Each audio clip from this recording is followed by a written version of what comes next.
بسم اللہ الرحمن الرحیم۔ اسلام میرے مورثوں کا مذہب، جسے امام سلطان محمد شاہ نے خود تحریر کیا۔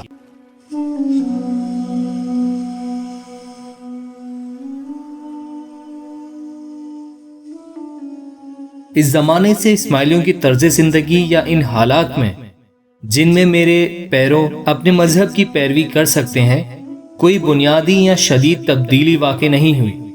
آج کل روس سے کوئی وفد نہیں آتا، مگر روس اور وسط ایشیا میں اسماعیلیوں کو کوئی تکلیف نہیں دی جاتی اور وہ اپنی مذہبی زندگی میں بالکل آزاد ہیں۔ البتہ وہ نذرانہ نہیں بیچ سکتے۔ یہ نذرانہ محض ایک علامتی نذرانہ ہوتا ہے، نہ کہ کوئی تاوان جیسا کہ اسماعیلیوں کے بعض انتہا پسند دشمنوں نے ظاہر کیا ہے۔ آج کل سنکیانک کا شگر اور یارکن سے ہماری کوئی آمد و رفت نہیں ہے، کیونکہ سرحد بند ہے، اور ایسا نہیں ہے کہ یہ بندش دوسروں کی بنسبت خاص اسماعیلیوں کے لیے زیادہ شدید ہو، لیکن ہم جانتے ہیں کہ وہ اسماعیلی اپنے مذہب کی پیروی میں آزاد ہیں، اور وہ بہت راسخ العقیدہ اور مخلص اسماعیلی ہیں۔ ان میں بڑی خود اعتمادی ہے اور انہیں اس بات کا پوری طرح سے احساس ہے کہ وہ دنیا بھر میں اسماعیلی جماعت کی سب سے اہم برادری ہیں۔ ایران سے وفدوں اور نمائندوں کی آمد و رفت جاری ہے۔ شام سے وفدوں اور نمائندے پابندی کے ساتھ ہندوستان آیا کرتے تھے، مگر اب میرے خاندان کے افراد وقتاً فوقتاً شام جاتے رہتے ہیں، یا پھر میرے شامی پیرو مصر آ کر مجھ سے مل لیتے ہیں۔ زیادہ عرصہ نہیں ہوا کہ میں دمشق گیا تھا، جہاں میرے پیرووں کی ایک کثیر تعداد میری زیارت کے لیے آئی تھی۔ تقریباً ان تمام ملکوں میں امام کے نذرانے کا بڑا حصہ اسکولوں، عبادت خانوں اور مختلف مذہبی اور سماجی اداروں کے انتظام پر صرف کیا جاتا ہے۔ مقامی ذمہ داری کا دائرہ بھی کافی وسیع ہے، مثلاً شادی اور طلاق کے معاملات پورے طور پر امام کے مقامی نمائندے سے تعلق رکھتے ہیں۔ بعض اوقات اسماعیلیوں کی خوشحالی برادریاں اپنے سے کم خوشحال اسماعیلیوں اور ان کے اداروں کی امداد کرتی ہیں۔ میں عمومی ہدایت اور احکام جاری کرتا ہوں، مگر ہر مقامی برادری کا روزمرہ کا انتظامی کام امام کے نمائندے اور مقامی سربراہ کے ذریعے انجام پاتا ہے۔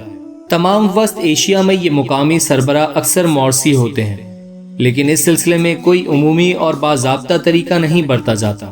کبھی تو بیٹا اس کا وارث ہوتا ہے اور کبھی پوتا۔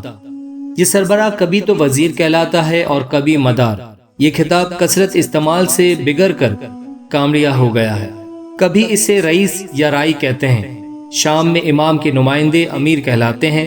وسط ایشیا کے بعض حصوں میں مثلاً ہنزا میں لفظ امیر وہاں کے مقامی بول چال میں داخل ہو گیا ہے اور مخفف ہو کر میئر رہ گیا ہے۔ کسی ایسی مذہبی جماعت کی قیادت و وساوت جو دینا کے کافی حصول میں پھیلی ہوئی ہو، کیپ ٹاؤن سے کاشگر تک اور شام سے سنگاپور تک کسی سخت ضابطے کے مطابق قائم نہیں کی جا سکتی۔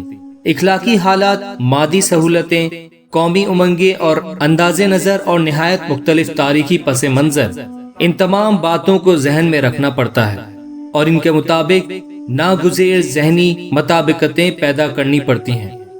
اس لیے تنظیم میں بہت تنوع اور لچک پائی جاتی ہے۔ مشرقی افریقہ کے برطانوی، پرتگال اور فرانسیسی نوآبادیات، یوگانڈا، پرتگالی مشرقی افریقہ، مڈغاسکر، نیٹال اور کیپ کالونی میں اسماعیلی کونسلوں کا انتظامی نظام ایک بہت ترقی یافتہ اور مذہب ہے۔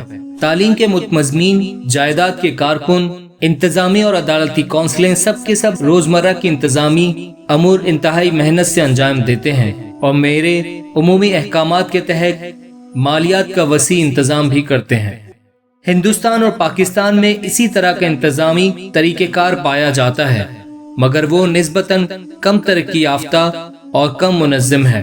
برما اور ملایا میں یہ تنظیم افریقہ کے اسماعیلیوں کی تنظیم میں بہت مشابہ ہے۔ شام، ایران اور پاکستان کا شمال مغربی سرحدی صوبہ اپنی نمایاں انفرادیت، تاریخی پس منظر اور روایات کے عامل علاقے ہیں۔ یہ تاریخی تبدیلیاں جو صدیوں تک ہوتی رہیں، بہت سے دور دراز رہنے والی جماعتوں کی رسائی کا ہونا یا نہ ہونا اور میرے خاندان اور پیرووں کے درمیان ایک آمد و رفت کا ترقی کرنا، یہ سب باتیں بہت اثر انداز ہوتی ہیں۔